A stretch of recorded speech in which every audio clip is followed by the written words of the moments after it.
Hello friends, this is Sandy Juneja and you're watching News Today Live. This podcast is going to be very special because we have an international guest and an artist, Dr. Samia. Dr. Samia, welcome to News Today Live and Chandigarh. Thank you so much. So we are very much pleased to have you here in Chandigarh and India. So you are a vocalist, a classical artist and a performer and a teacher and a mentor.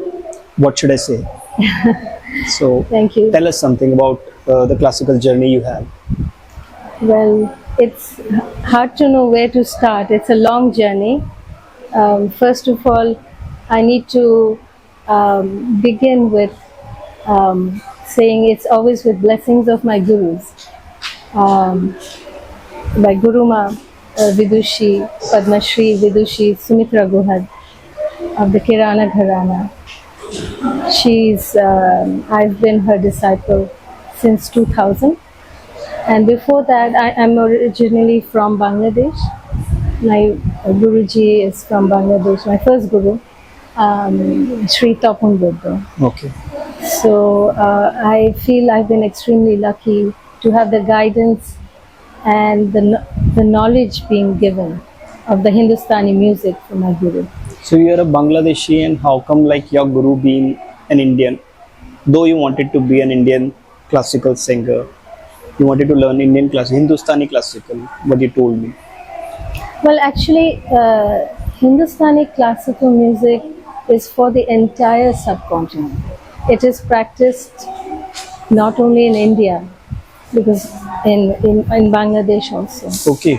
And also in Pakistan, the different countries. So it is very widely practiced. Mm-hmm.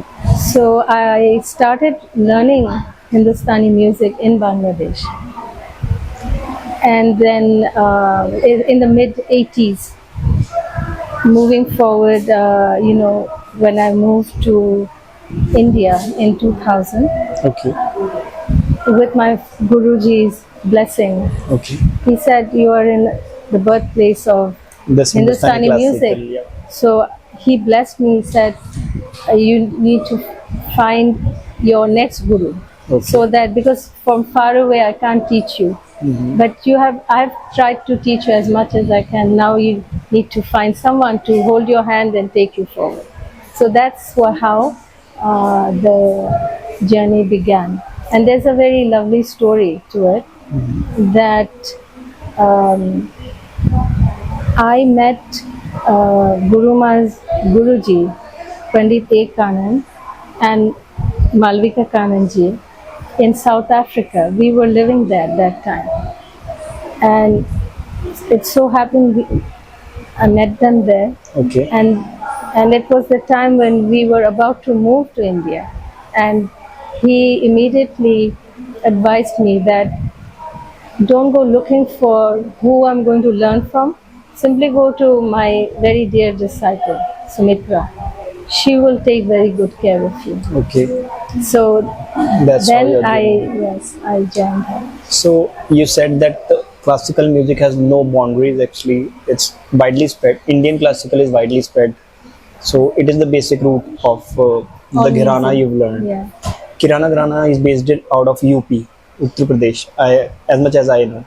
If there is any correction, please correct me because I'm not a classical singer. So, but I've heard of it that Kirana Gharana is quite famous out there, and it's mainly originated there. Ustad Mr. Khan, some Mr. Khan. Yeah. Yeah. Please correct me wherever I am wrong. Yeah. So I don't want to be wrong in this case. Actually, it's very spiritual kind of thing. So how many years you took to learn it, or how many years it takes to be professional? Yeah, that's a very good question. That's a difficult question to answer. I feel classical music, when you start learning, there is a beginning, but then there is no end. Uh-huh. It is a music with so much depth and so much power that you keep on learning. And as long as your Guru is alive, you're always the disciple. Mm-hmm. There is always more to learn. But the thing is, if you keep on practicing, at some point, and if you're sincere, some point the gurus will bless you to say, now it's time for you to start teaching, start performing, and take the message out. I've also heard, may it be a myth, may it be really, uh, a true thing to, tell people out here who are listening to our podcast, that whenever you want to learn the classical music, you have to hear it first. So Shrutiyan is one word. Yes. So जितना सुनोगे, हिंदी में बता रहा हूँ, Yes. उतना आएगा. Is it true that आप, whenever you listen to it, you learn that much? Yes, actually, Guru Ma always says listening is half of the learning. And there is a particular age also for this listening. I don't think age is a barrier. There is no I barrier. feel that it should not be a barrier. Okay. Although it's helpful you start at a younger age, but it shouldn't be a barrier. If someone is at a mature age, wants to learn, has the passion, what is there to stop that person? Is it true that Shrutiyan becomes,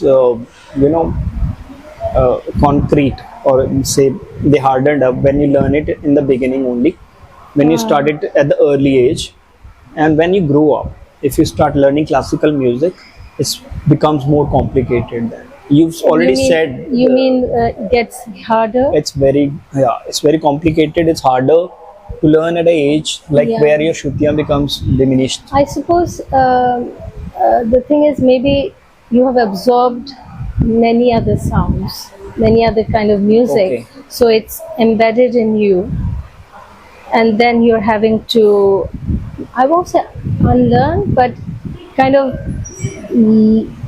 teach yourself or being taught to learn, listen, to hear differently. But as I said, if you're sincere, if you give the daily riyaz, you're bound to improve. How many ragas are there? That is hard to say. I would say There are many hundreds of them, combinations many also. combinations. I think new ragas are still getting composed, Okay. so it's hard to say how many exactly. I mean, there are certain which are very famous. How many are there? Oh, So, which so are used actually mainly? oh, there Like Rag Darbari is there. yeah, then so Melkons like, for is there. example, Malkons. Sorry. Malkos, there's Yemen, Bihar, Malkos, So they all fall under Hindustani Classical Yes. Kirana Gharana also. Kirana Gharanas are actually associated with a geographic region Okay. where the style emanated, the style of singing emanated. So the ragas belong to all the gharanas, Okay. like Patiala Gharana, Agra, Jaipur. They all are same almost. They're all no, each have their own gaiki. Way of singing They- saying the raga. Yeah, same raga, but it's everyone has their own way of expressing it, but it's the same raga, and they are all beautiful. Is it also true that sometime back down the lane Tansan used to sing, and there were lights and there were Yes. water, there Beautiful. was beautiful. Or he would sing Yeah. Is it true? monsoon ragas and Yeah, is it true? Yeah, is it I like hear a myth these. spread? Well, as maybe. far as I know, they are true because true. he was singing with. And Dr. Samia, I'm seeing a little glow on your face. You started very early, and you come now, and you're learning since 2000 here in India also. Yes. So I should not ask your age, but still you're glowing.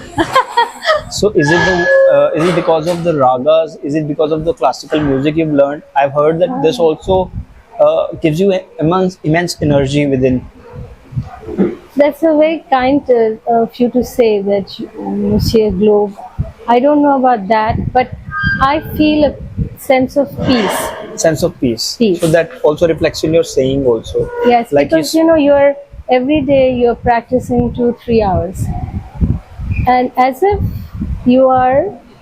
I mean, I don't know how to define it, but it's almost like you're getting transported back to those 5,000 years. That's when it all supposedly began.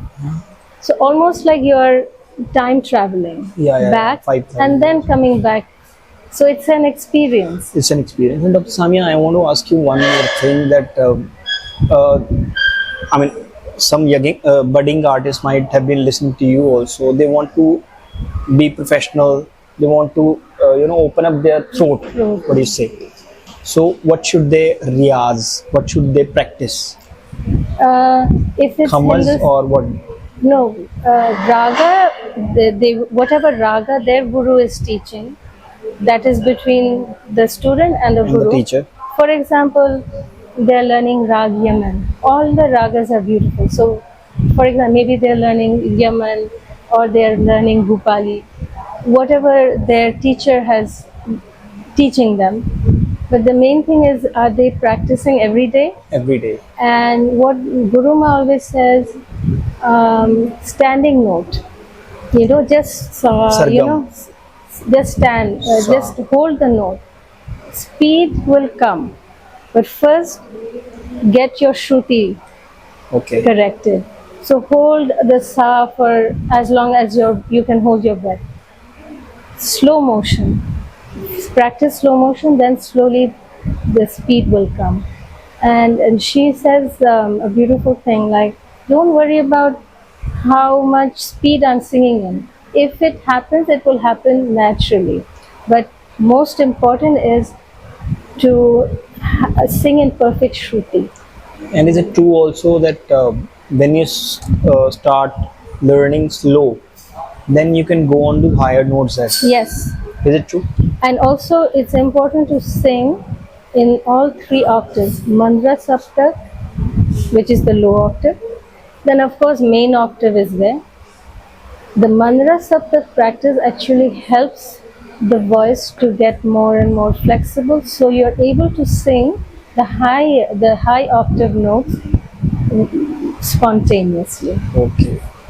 So I think as far as my knowledge is concerned, I could ask this much only, but you might have certain other questions also, which you can leave down in the comments below, which we'll ask Dr. Samia over the phone or in some other podcast online, so that your all questions will be answered about the Indian classical singing or the classical singing. She has been a guru, she has been a mentor now. Previously she was a student. When she had some hardships, she might be knowing that what hardships you are going through or you want to know about. This was all about in this podcast. We'll catch you later in the News Today Live with Dr. Samia sometime other. Thank you so very much. Take care. Thank you.